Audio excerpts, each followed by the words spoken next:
Megadeth! Yeah! Back!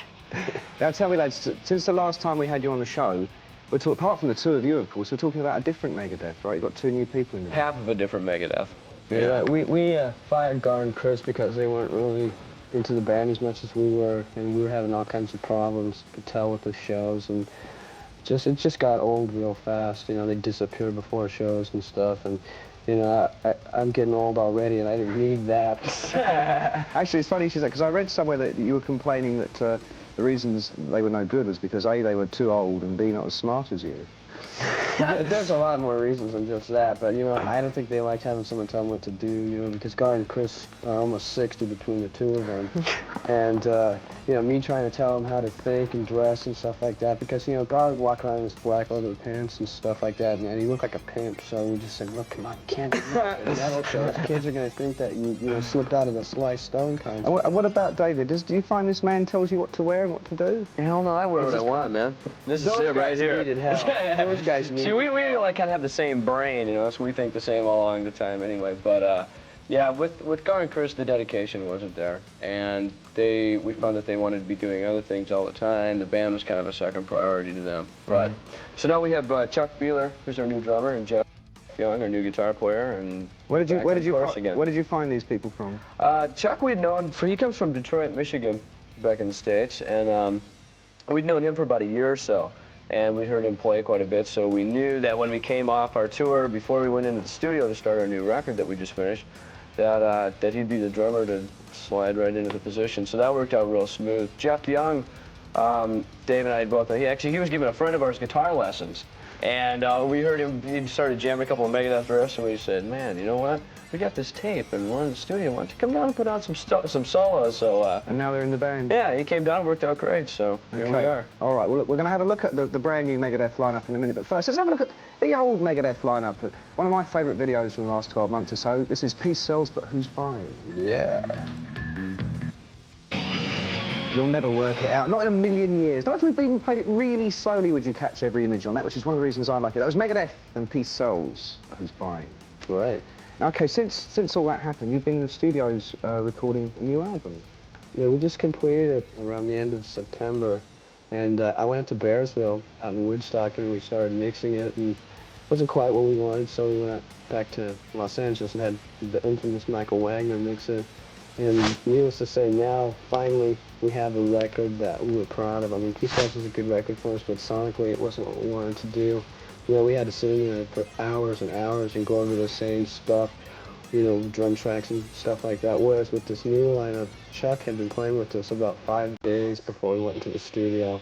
And I mean, you can't tell, you know, that he's only been with us 5 days because we sound, you know, closer knit than we've ever been before. But I don't know, this new record really shows the band how we want to be perceived by it. Do you think you've really topped the last two albums? I definitely think so. I mean, one thing about it, we had all the songs together, like we always do every time we go in the studio. We don't go in there and write songs in the studio at $1,000 a day. So, so all that was together, and like Dave said, Chuck had only been with us for about a week, and so when we went in there, Chuck is a good enough musician and a drummer to be able to get in there and just lay the tracks down, which was good. Everything went real smooth. It was on schedule, and we had some money to work with this time too. Our last record was recorded for Combat Records originally, right. which is our independent label we were with before Capitol. So we didn't have a whole lot of money, and you know the sound quality suffers a bit from that, from not having money, because that's one of the. Tell me, do you think there'll be a time when you know bands, they get a little bit older and they start to broaden out and mellow out a little bit and cross over a little bit, and suddenly you get a sneaky balance in there? You know, people have been saying that we've sold out, so to speak, you know, for commercial success, and just for that reason is the reason we titled the record what it is. Which is? So far, so good, so what? Oh, listen, let's have a look at the first single from that new album. This is called Wake Up Dead. You sure you didn't write that song about me? Yeah. Wake Up Dad. Okay, cool.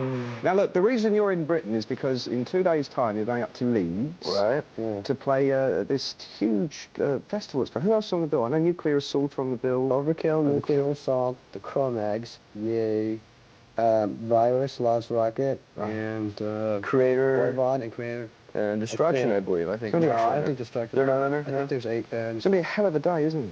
Yeah. It's gonna be a long day, that's lot for of sure. beer. For sure. There's gonna be a lot of beer. The last time you played in Britain, of course, you had all sorts of problems. Your gear got in At the Hammersmith, at the right. Hammersmith Podium in London. Yeah.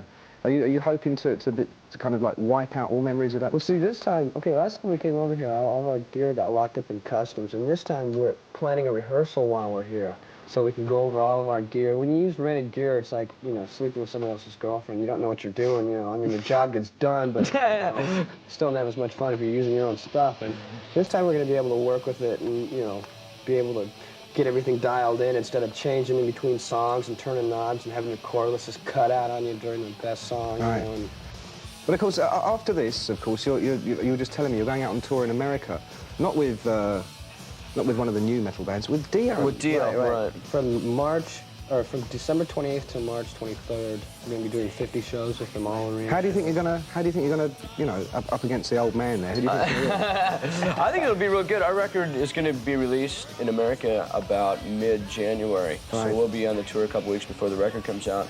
But I think it's going to go real good. Everybody's predicting that it'll do good. Ronnie seems to be excited about us going out with him, so. Well, Ask me what I think. I'm not going to ask Dave what he thinks because I think we know what he thinks. I think it'll be great, all right? All right, well, so I wish you a lot of luck with that, guys, and I hope you come back and see us. Now, we're just going to show a bit of Cro-Mags. I heard you go yay when we mentioned them. Yeah, good friends of ours. Really good friends of ours. We met them in New York a long time ago, and they're probably one of the most sincere core bands to come out of New York. You know, they're not pretentious. They know what they're doing. This is what we want, no pretension. All right, listen, thank you very much, Dave Mustaine. Quite welcome. All right. Dave Ellefson, thank you very much.